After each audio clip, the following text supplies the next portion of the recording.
Coming up today, it's episode 105 of In the Front Row with Mike Vaccaro, and we're talking sports and space with retired NASA astronaut Leland Melvin. Melvin, who grew up in Virginia, played college football, and spent a little time in the NFL. But when that dream ended, he chased another dream of going to space. He became an astronaut and spending time on a couple of missions to the International Space Station. Now an author of a middle-aged graphic novel, Space Chasers, he joins us to talk about that book and about his journey. A great story here from former NASA astronaut Leland Melvin, our guest in episode 105 of In the Front Row with Mike Vaccaro. Leland, once again, thanks so much for joining us here. This is a treat to talk to an astronaut. Obviously, the sports tie is there as well for our show, but can't thank you enough for joining us. And you're on your book tour, right? This is kind of what book tours have become these days, kind of virtual and all, but you're here because of a new book you've got coming out called Space Chasers. Right. It's a middle grade graphic novel. There it is right there. And I've had a chance to look at the advanced copy as well, and very entertaining. It's a story of a middle schooler, Tia, right? She goes to become the NASA program, an exclusive program. And you're in this as well. Right. But kind of take it from there and tell us a little bit more about the book and what folks can expect from it. Yeah. So, Michael, thanks for having me on. And I just think that, every kid, no matter what zip code they're in, deserve an opportunity to believe in themselves, to have a chance to have that resilience and to do things that are bigger than their individual selves. And so I went around the country, disguising myself as astronaut Leland Melvin, but it's just this guy who is recruiting these students, these middle grade students, to be part of something called the STEAM team. And one of the first places I was stopped in New Jersey, where this girl, Tia Valor, was. And she didn't go to school. She didn't have parents that were around, but she worked in her brother's mechanic shop. She was an excellent mechanic. She had skills, but she didn't go to school. She was smart, but you would have never known that based on her test scores. And so, there's so many kids out there in this country, in this world, really, that don't believe that they can do anything because of whatever their circumstances. And so this is a case where we showcase Tia and how she helped save the day in space using her mechanical skills. And, everyone has brilliance. Everyone has something in them that they can contribute. It's just there's a test score decide if you have that brilliance or what decides that you have the brilliance and how to bring that out. So that's what this book is really about, how these kids come together, save the day. And my dogs are part of the journey with them. And it's just something that, my parents are both middle school teachers. And I moved back home to Lynchburg, Virginia, and I lost both of my parents. But the thing is, everyone comes to me to tell me the impact that my parents had on their lives. And they're saying this with their kids in tow. And so if I can do something to help kids, middle grade kids, because that's that age where, you're either on the fence or off the fence for STEM. And you don't find it as cool, or, there are other kids that think it's cool, but how do we get all kids to let them know that they can do whatever they put their mind to? And so that's what the book's about. And this is the first of a 3-book series. The second book is going to the moon, and the third book is going to Mars. So it showcases a different student or a different team member on each of the books. How much of this is you that's poured into it? How much is Tia Leland Melvin and some of the other characters as well in there? Yeah, I mean, Joe Karamonga, he was my co-writer, and Allison Acton, she was the illustrator. We have this incredible team. We talk, we email, we send stuff, and we get this thing done. But it was Joe and I who just really collaborated on how do we get these kids to have their own little personalities. And like Andromeda, she's an artist, and she looked up at the stars at night. And so we got an artist on the team too. So when you think about STEM, there's also something called STEAM, where you add the arts in there, because everything that we do has an element of the arts, whether it's language arts, whether it's culinary arts, whether it's design, how we're going to design this space station, what are the colors going to be? And so we really want to show that every kid has an opportunity in their life, in their journey, to be part of a team to do big things. But they have their own personalities. I don't really bring in my childhood too much. Not really. It's more them with their own identity. Are you finding it that kids are coming back to, as you said, STEAM, science, technology, engineering, as you said, arts, mathematics as well? Are kids coming back to that now? I think, for the longest time, I mean, I ran NASA's education programs for, at NASA headquarters before I retired. And, we're pushing STEM so hard, and I understand why, because they don't want to fund the arts.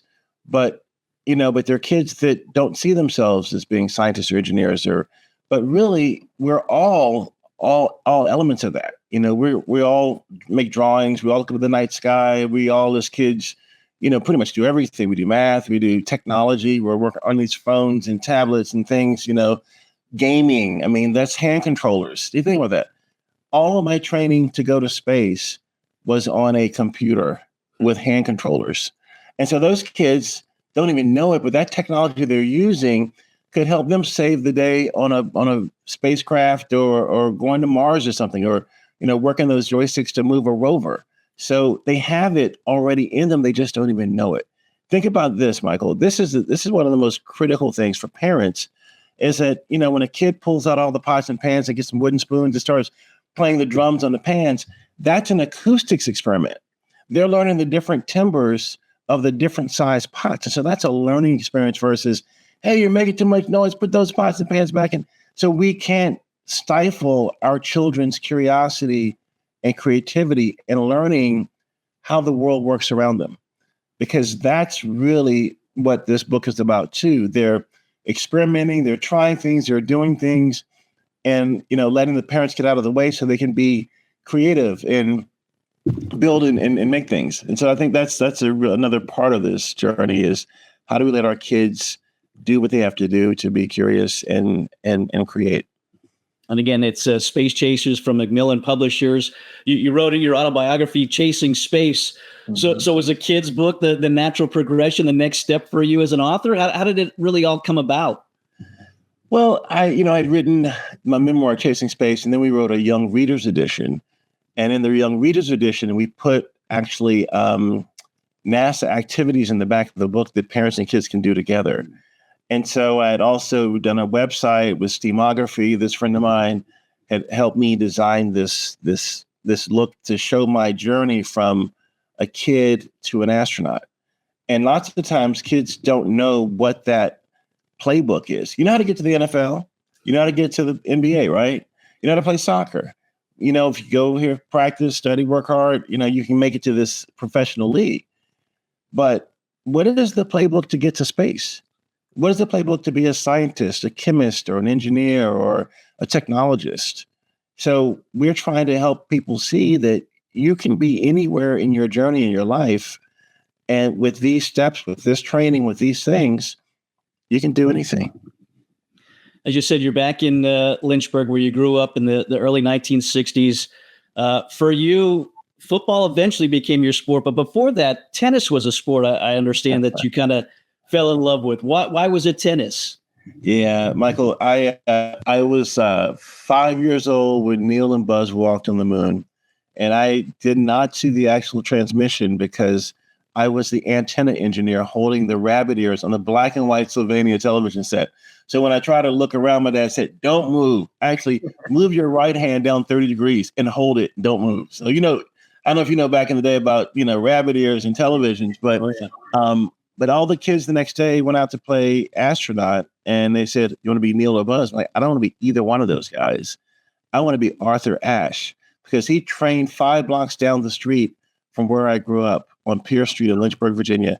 And my dad talked about his athleticism, his that he was, a nice guy, empathetic, hardworking, and he was winning all these tennis matches. So I wanted to be a tennis player. I started playing tennis. And, my dad taught me how to, catch football, basketball. We were all, doing things in the family as athletes. And football just happened to pay the bills to go to University of Richmond on a scholarship after I dropped a touchdown pass in the end zone at my homecoming game. That would have been the winning touchdown. I dropped it, went to the sideline. My coach looked me in the eyes and said, "Look, go back out there, run the same play, but this time catch the ball, man." and I get a second chance, catch the ball. The scout, who was Morgan Hout, was walking out of the stadium, heard the crowd screaming the second time, walked back in and looked in and saw him in the end zone, like doing a little dance. And he said, you know what? That kid didn't give up. He kept going because someone believed in him. I believe in him. And I got a $180,000 scholarship because someone believed in me.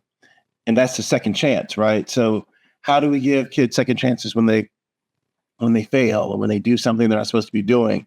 Because you'll have your best kid, your best employee if they get another shot because the person believes in them and allows them to keep going along on their journey. We all make mistakes. Yeah, that opportunity led to some big things for you at Richmond. You're an outstanding wide receiver at Richmond, all over the record books there. You're inducted into the Hall of Fame. What do you remember most about your time with the Spiders and your career and how you developed as an athlete at that time? Yeah, coming into a program that wasn't doing well. And when I got there as a freshman, we were 0-10. I had never been on a team that was goose egg and 10, never. And so, the students all were down on us. They wanted to, cancel the team. And a bunch of freshmen, I remember we were in West Virginia playing West Virginia getting slaughtered. And after the game, we were in the locker room, all the freshmen, we said, look, we're going to turn this around. We're going to make this thing work. And the next year we went 3-8, next year 8-5 in playoffs. And then, so that change happened at a very early point in my career at Richmond. And I felt like, we were helping lead that charge to make the change. And so that was some of the best times in my life of being on a team to see how you can transform, the mindset of the players into doing something that's going to help us get W's. What kind of wide receiver were you? I see the numbers here, 198 receptions, almost 3,000 yards, 16 touchdowns. What were you as a wide receiver? Was it anybody that you look at now in the NFL or in college that you say, yeah, that's kind of like, I played back then? Probably, I don't watch a lot of football. I watch the Super Bowl, right? But I don't have a particular team right now. I like to see a good game. And so I'm trying to think of a wide receiver now. I can't. No, I can't. I don't have one. Were you a speed guy? Do you have some shifty moves? 4.4 40. And I think I was quick. Was able to get away from people quickly to separate from the defender. Or the defensive back, as I was catching a pass. So, coming back strong for the ball and juking some people, trying to, drop some jocks on the ground. But no, we had a great team. Bob Blyer was the quarterback, and we just had this chemistry. And, we had he was one of those freshmen that were in that 0-10 season. And we all just bonded together and said, let's make this difference. 1986, you get drafted by the Lions, but unfortunately injuries, a hamstring injury just kind of never allowed you to have a pro career. What's going through your mind during that time when, maybe in your mind, that you've got the ability, but your body's just not allowing you to do it? Yeah. The second week in training camp with the Lions, I was running a to the barn kind of route, and, Chuck Long, he was the first round draft choice at the Lions then, and he just threw it, hung in, and I went to get it, and my hamstring pulled. And that was a hamstring that I pulled when I was in 10th grade. So it's probably that little defect there, just waiting to come out under stress. And the good thing was that the trainer saw it. He saw me pull it. He saw everything, and he said, we're gonna take care of this. We're gonna fix it. But our coach, Daryl Rogers at the time, he said, a lot of you guys are getting hurt and a lot of you guys can be back on the field. You're shamming it. So get out here. I'm going to cut you. And so I'm thinking, hey, he's talking to me too. And the trainer said, no, you need to, rest. You need to get this thing back. Because a hamstring can take a year to get really solid. And so I went out and I played in some games, a couple of preseason games, and I wasn't 100%. And so when they see you on the camera, if you're not giving your 100% and it's not enough, that's when you get cut. So I got cut from the Lions, and then I started graduate school at the University of Virginia, and then got a free agency with the Dallas Cowboys.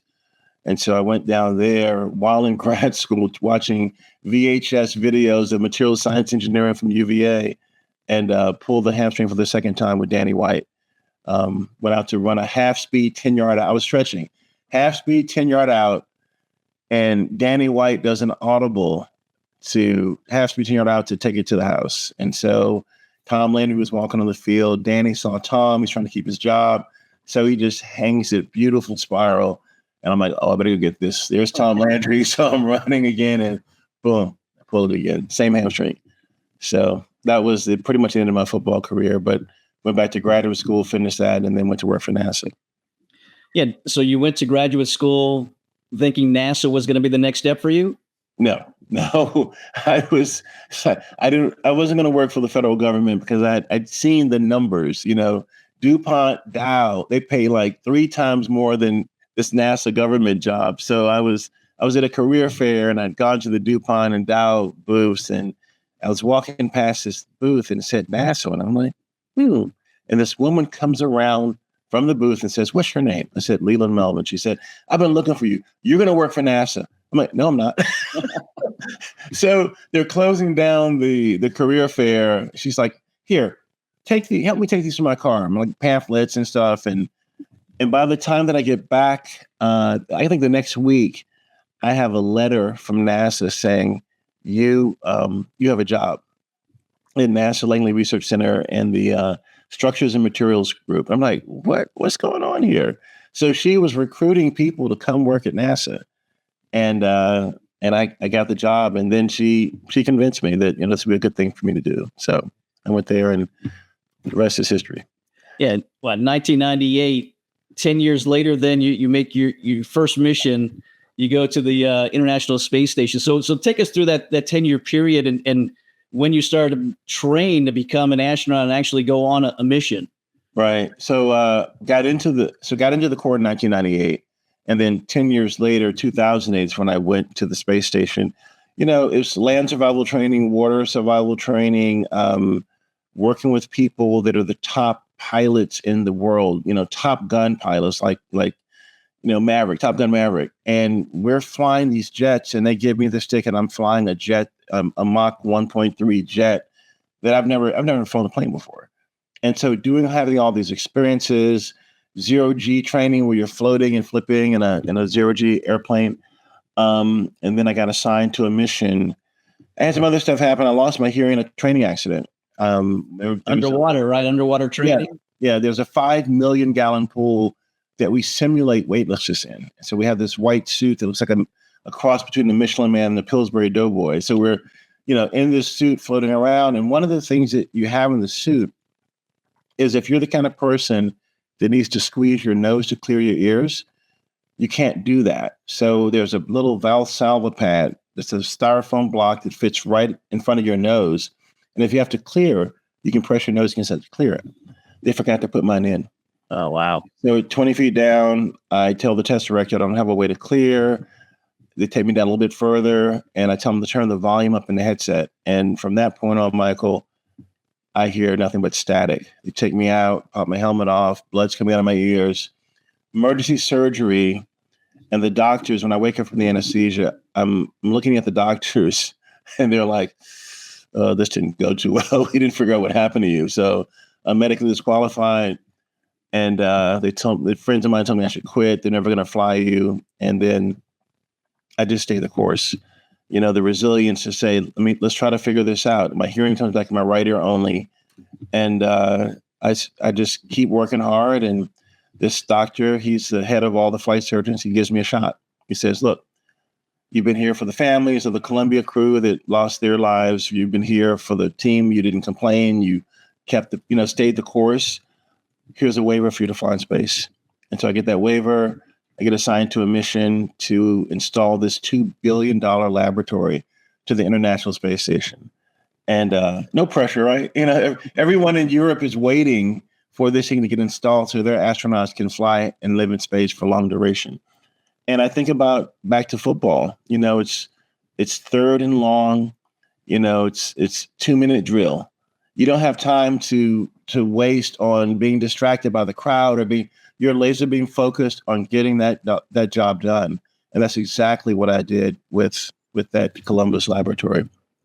Install that, and we celebrated, and then came home and got another flight to take some spare parts to the space station. So it's a pretty amazing time to work as a team, where the win is you come home safely. You know, I mean, that's the ramifications of that kind of space travel, where, you know, millions of gallons of fuel, you're traveling at 17,500 miles per hour, going around the planet every 90 minutes, you sunrise and a sunset every 45. And the same thing with playing sports. I mean, if Bob hangs me out to dry and I go up and catch a ball and ribs get cracked or paralyzed, so there's similar repercussions to sports. You know, you're just not traveling as fast. Yeah, not quite that speed. How's your hearing now? Just this year, only in the speaking frequencies. I used to, but you know what? It's funny. You know, I mean, you're an athlete, right? You've played sports and stuff. You know how when you train and you work hard, how your mind and your body get attuned to each other, and so you know when you're jumping or turning or flipping, you have a command of 3D space because you have done this so much, and the way you run, and so I think, you know, your body can compensate for things, as we know. And for me, because I don't have a left ear, I think my body compensates and uses other mechanisms for being a transducer for me to have sound coming into my brain. So if it's a speaker playing something and my heart is feeling that vibration, maybe those neurons are taking signals up for sound also, that, you know, that historically are not used for sound, but organs in your body are sensitive to vibrations. So maybe my body's compensated. We haven't done the research to prove that, but there's no way that I should be able to function. And some of the audiologists have said I function at a very high level with one ear. Wow. And they don't understand that. So, you know. Well, the waiver, you're just a special person, you know. Again, the things that you've done. You mentioned 17,500 miles per hour going into space. Take us through that. What's that like on your body? Is it something, you know, you train for that, but can you prepare for that? Yeah, I think if you lift free weights are a great way to get your body ready for G-forces. And so, like, I know the Blue Angels and the Thunderbirds, all those guys do bench and squats and all those things. So when they're pulling the G's, you can actually strain your body, your muscles, to keep the blood in your head. And when we flew in the jets in T-38s, if you were banking and doing like a 3G turn or something, the blood would actually come out of your brain and you would pass out. And they would sometimes try to knock you out. Like the rookies, they would say, "Hey, look at the computer." And they do a turn and you'd be like, But for me, since I had, you know, muscular definition from lifting and working out, as soon as that tunnel vision started coming on, it's like you see this blackness coming on. I went, and it was just sitting right here. I couldn't see. I had no peripheral vision, but I held on until he came out of the turn, and then it came back. Wow. Yeah. So knowing your body and knowing how, you know, your body can be conditioned to help you get through different things. The 17,500 miles per hour you launch, you know, when the tail clears the launch pad, the shuttle's going 100 miles an hour. And then you're just accelerating. You're getting the 3Gs. You eventually get to the 17,500 miles per hour. Main engine's cut off. And so you're feeling 3Gs through your chest. You're laboring to breathe. You're on your back so that you don't get the blood pulled out of your head. Because if you were like this, the G's would be coming this way and you'd be pulling the blood out of your head. So on your back, you feel it in your chest though. And you get to space, main engine's cut off, you undo your seatbelt, you push forward, and now you're floating. And then you're bouncing between the seat in front of you and your seat until you figure out how to get up out of the seat. It's amazing. And again, all the training that goes into that, but then you're in space for the first time, you're on the space station. Do you have a moment to just be like, where am I? You know, that moment of realization that you're in space. I think for me, the most incredible moment of being a rookie, getting to space, my first job was to take a video camera and go to the overhead window. So there's a window over my head where I can actually see the external tank now falling back to the Earth. Mm-hmm. And that external tank is what a piece of foam was liberated off of that tank that hit the wing of the Columbia and put a hole in it about that big. And that's when we come back in the atmosphere, it's about 3,000 degrees of plasma. And that melted the wing. And so every mission after Columbia, we would do a huge survey of the tank to make sure that there were no places where the foam had been liberated. And so we would actually videotape the tank falling back to the Earth. So the analysts could take that data and look to see if there was any problems. I'm filming this tank's falling down, coming down. And then at one point, there's a little bit of fuel left in the tank, and so it vents out in a fan shape. So this fan of fuel liquid coming out, and the sun's behind it.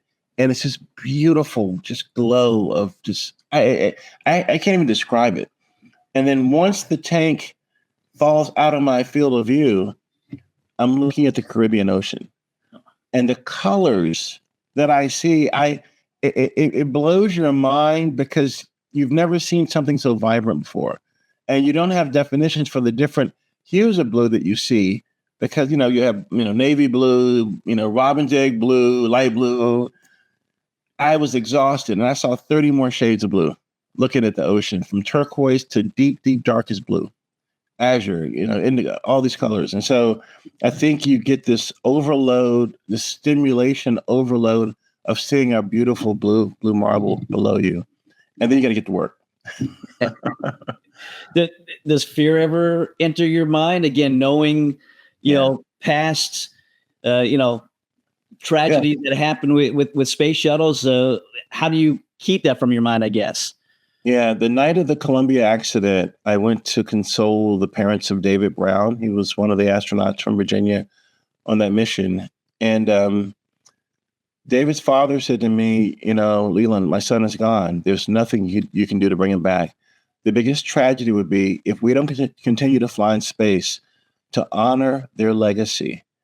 And, that really struck me because I'm not medically qualified to fly. And how will I honor the legacy if I don't fly in space? And so when I got the opportunity to fly in space, I said, you know what? You're not going to fear anything. You're going to do everything to honor David's father.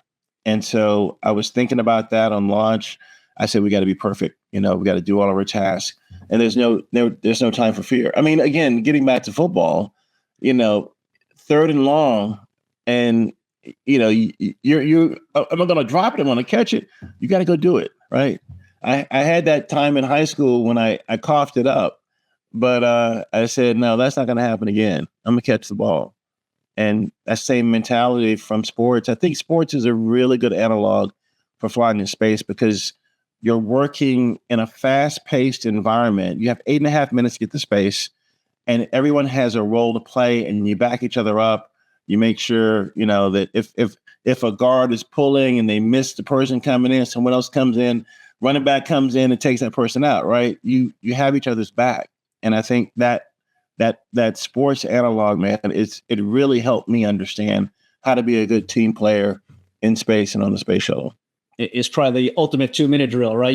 Everyone's got to know what they're doing, and they've got to do it correctly, or else something could happen. Yeah. No, it's definitely, it puts the hairs on the back of your neck up a little bit. Well, you're one that if you didn't know who you were, you know who you are because of the picture that you took. As an astronaut, you take a picture. Right. And you decide to have your dogs in that picture. Take us through that because you kind of had to sneak them in, right, to get that picture taken. It's funny. I had this van and I put the dogs in the van. And when you get to the badge, it's a badge and pass, they let you in, they see your badge. You have to show your badge, you have to touch your badge. And so my dogs are barking in the van. I had a neighbor holding the dogs in the back of the van so they couldn't see them. And then I just showed them my badge. I had the stereo turned up loud, let them see the badge through the window. He said, really went. I said, no, I gotta go. And so I gunned it, got to the photo lab, came up the back steps in the photo lab, and put out like 100 milk bones on the ground in the lab. And then got the orange pumpkin suit on, walked over, sat down, and I told the photographer, I looked at the dogs, they looked at me, they started running over. I said, hold the shutter down on the camera and don't let it up. And we got that picture with Jake was up in my ear, about to nibble my ear, and Scout was looking at me like, hey, what's going on? And it went viral. And that was the cover of my book, Chasing Space. Yeah, is that a picture that people talk to you a lot about? I mean, obviously, you know, I'm a dog lover and have a dog as well, so that really attracted me to, you know, the situation again, to see those dogs with an astronaut. Right. Well, it's funny because lots of times I meet people and they go, "Oh, you're Leland. Oh, wait a minute, you're the guy with dogs." So I get some. Yeah, that helps me sometimes a little bit. It's kind of Retire from NASA. What were what were your plans after that point? You made the two missions to the International Space Station. What did you think we were going to be doing after that point? You know, I retired, Michael, because my father wasn't doing well. So I moved back home to Lynchburg to kind of help take care of him. He had dementia and some other things. But when I got home that day, it was in 2014, he was clear. He was clear as a bell. He said, Leland, I want you to do 4 things. Buy some land, take care of your mother, get married, and have some kids. I said, okay, Dad. Okay. And the next day he passed away. Wow. And I'm like, what just happened here? But you know, the thing is, he was clear to tell me that message before he passed, and I was home. And I knew that I had to come home. I wasn't ready to retire from NASA. So I did that, got here, and then, you know, we put him in the ground, took care of my mom, and got the land. And then I got a call from from Creative Artists Agency. They were looking at me, representing me for speaking and books and things like that, and television. So it worked out. I got a call. We signed, and I've been with them for 10 years now, and it's been a good run. That's how these books came about. That's how shows like on National Geographic, One Strange Rock. I did a movie with Kennedy Marshall Film Company. They've done all the Born Identity movies and Pirates of the Caribbean. We made this movie called the Space Race about Ed Dwight and the first Black astronauts, and then he flew at 90 years old. Think about that. The oldest person to fly. And I was right there in Van Horn, Texas on Blue Origin site to see this phenomenal event. So it's a lot of history, a lot of how do we tell stories about people's struggles and people being able to overcome those struggles. Again, back to the analog of sports, you can be down, you can have a knee surgery and you put in the work, you come back and you can get the ring. So that whole struggle from coming from failure to success, it's all sometimes predicated on the belief you have in yourself, the resilience, the grit, and people around you, the right people around you telling you what is possible. And back to Space Chasers, that's exactly what we're doing with these kids, telling them what is possible. The next book's coming out, as you said, 3 books in all. Are they written already? Are you still working on those right now? We're getting there. We have the second one pretty much written. We're working on the cover, and then the third one is we've pretty much finished all the lettering. We're now just getting the rest of the graphics together and illustrations together. So it's pretty exciting. Is it a process that you've come to enjoy, writing this book, and again writing, with your parents in mind, again as educators, and trying to do your part as well? Right. No, I mean, I enjoy the process because it's, Joe and I are sitting here having these conversations about, hey, what technology we're going to use, and how do these dogs live on the space station by themselves? So we had this whole discussion about how they could live on the space station by themselves with the technology. And, the space station is nuclear powered versus, it's got solar panels for backup, but we have nuclear power. Now we're looking at, green energy with nuclear power and small microreactors that are going to be on Mars and maybe on the moon. And so we're using the tech to help kids see how this technology that we're using here today came from space and back and forth. So if making it entertaining, but making it as realistic as you possibly can, that was right, important for you? right. I mean, and people have said, how can dogs live by themselves on the space station? You ever heard of robots? You can have a doggy robot maintenance system, And we did have this robot on the space station when I was there that was, able to do certain tasks and things. We had this other robot called Dexter that could go on the end of the robotic arm and be able to do spacewalks, basically. So there's the thing is, if you have the ingenuity, you have the skills and the creativity, pretty much anything is possible. Whoever would have thought we would have a rover on Mars sending back pictures lasting for 4 years. We have rovers, not rovers, but we have spacecraft that have left our solar system. They're at the heliopause, Voyager 1 and Voyager 2, at the heliopause. So it launched in 1977, and those are nuclear powered. Wow. So it's a possibility if you just try. You put something out there and you go for it, right?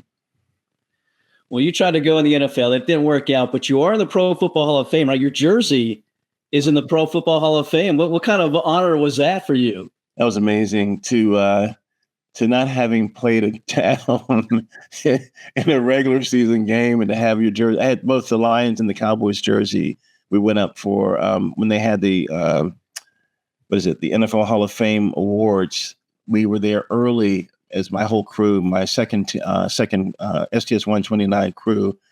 And we went to the Hall of Fame. We had the football that we threw in space. We had a little play in space where I caught a football and Butch Wilmore came and hit me and took me out.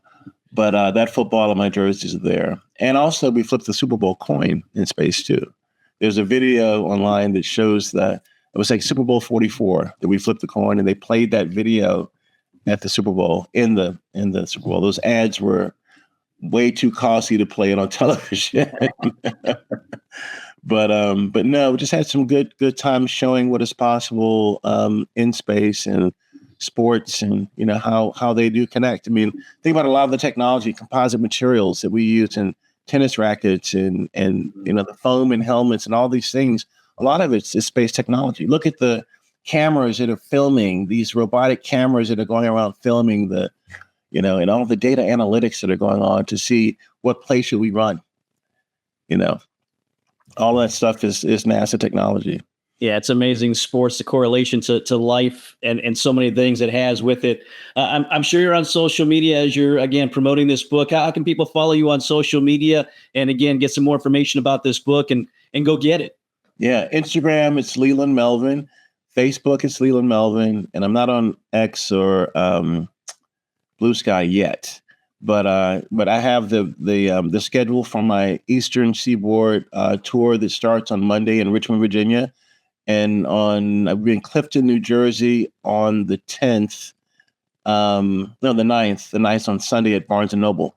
So come out. You can buy them at your local booksellers or buy them online, your online retailers. And you can pre-order right now, and they'll be there by the 4th. And again, I got an advanced copy. It was enjoyable for me as well. So I think it's for younger readers, but I think adults would enjoy it as well. Very, very colorful. Again, great lessons in there as well. Definitely. And Allison Acton, we call her the Beast because she rocks the images. I mean, just some of the imagery on here is just so, so beautiful. And I really thank her for her ability to take an idea that we have and then illustrate it and then say, well, can you do this? And the next day it's done. So she's really quick. She's really good. And just thank her and Joe for everything they've done to make this book a reality. Well, again, it looks, very entertaining. Hopefully folks will go out there and get it. The first of 3 coming up, Space Chasers from Leland Melvin. And Leland, can't thank you enough for joining us here today, sharing your incredible story. I got to say, you're probably the smartest guest we've ever had on our show. So I appreciate your time here today. Thanks, Mike. I want to also thank First Second Books and Macmillan Publishing because they've been really great at helping us tell this story in the way that we wanted to tell it. So they're a great partner too.